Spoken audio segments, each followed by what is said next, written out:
If you and your partner have felt disconnected, maybe the sex feels off or the spark just isn't there, the fix might not be more talking, it might be more touching.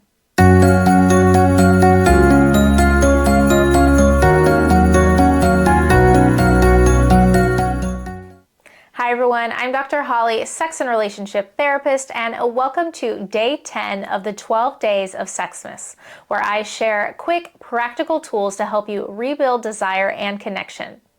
Today, we're talking about mindful touch, a simple, research-backed way to reconnect physically and emotionally without pressure or performance. Here's what often happens in relationships. Over time, touch starts to disappear unless it's leading to sex. So even something as small as a hug or a shoulder squeeze can start to feel loaded, like it has to lead to somewhere.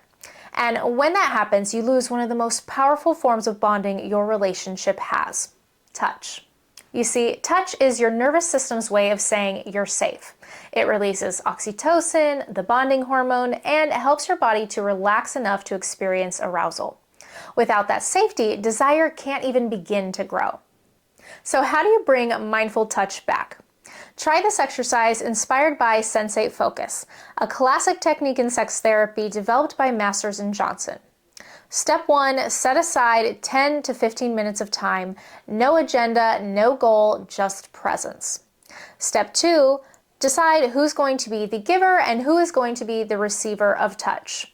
Then the giver gives and the receiver receives, only focusing on your experiences and making sure that your partner is comfortable. And step 3, switch roles. While you are engaging in this touch, it's important to focus on sensation, like warmth, pressure, texture, rather than outcome or touching to please the other person. It might sound simple, but it's one of the fastest ways to rebuild connection and take the pressure off of touch, because this exercise is not about sex, it's about your senses. I also often recommend building in small touch rituals throughout the day, especially if both you and your partner work from home. You see, pre-pandemic, there was more of a natural separation and perhaps a ritual of touch when one or both partners left the house for work. Maybe a kiss goodbye or a welcome home hug. But when you are both cooped up at home all day, you can forget those little points of connection.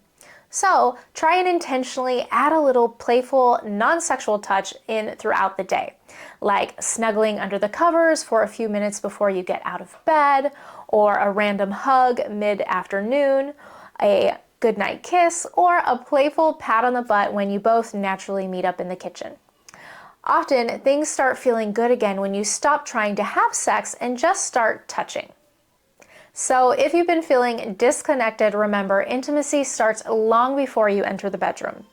Touch is the bridge that brings you back home to your body and to your partner. Thanks so much for watching day 10 of the 12 days of Sexmas, and I can't believe there are only 2 days left, so make sure that you subscribe so you don't miss the rest of the series. Until next time, stay curious, stay connected, and remember, you deserve a healthy, happy, and pleasurable life.